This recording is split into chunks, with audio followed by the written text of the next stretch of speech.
তৃণমূল কংগ্রেসকে ভোট লুট করে হারানো হয়েছে। ভোটে ভরাডুবির পর ফের একবার রিগিং তত্ত্ব নিয়ে সরব হয়েছেন তৃণমূল নেত্রী মমতা বন্দ্যোপাধ্যায়। মমতা বন্দ্যোপাধ্যায় বলেছেন, বাংলাকে টার্গেট করে হারানো হয়েছে। আবারও দাবি করলেন তিনি হারেননি। তার কাছে খবর আছে কিভাবে 177 আসনে বিজেপি কমিশন রিগ করেছে। তাকে মারতে মারতে কাউন্টিং সেন্টার থেকে বের করে দেওয়া হয়েছে। তখন তিনি এগিয়েছিলেন ভবানীপুরে, তারপর তাকে হারিয়ে দেওয়া হয়েছে। তাপস চট্টোপাধ্যায় জিতে গিয়েছিলেন। পরের দিন জোর করে কাউন্টিং করা হলো। তারপর দেখানো হলো 300 ভোটে হেরে গিয়েছে। তবে এভাবে তৃণমূলকে দমিয়ে রাখা যাবে না বলেই মন্তব্য করেছেন মমতা বন্দ্যোপাধ্যায়। তিনি বলেছেন, তৃণমূলকে ভাঙতে পারবেন না এভাবে, আরো শক্তিশালী হবে।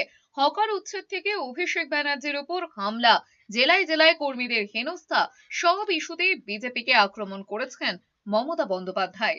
বাংলাকে টার্গেট করে আপনারা হারিয়েছেন, এসআইআর এর নাম করে, লজিস্টিক্যাল ডিসক্রিপেন্সির নাম করে। আমার কাছে স্পেসিফিক খবর আছে, প্রায় 177টা সিটে কিভাবে আপনারা রিগ করেছেন, মেশিন হ্যাক করেছেন। আমি নিজে ভুক্তভোগী।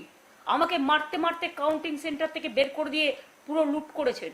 তখন আমি 13,000 ভোটে জিতছিলাম। এত কিছু করার পরেও আমাদের রাজারহাটে তাপস জিতে গেছিল, অ্যানাউন্স হয়ে গেছিল। পরের দিন আবার রিকাউন্টিং এর নাম করে বিকেল বেলায় তাকে জোর করে 300 ভোটে হারালেন।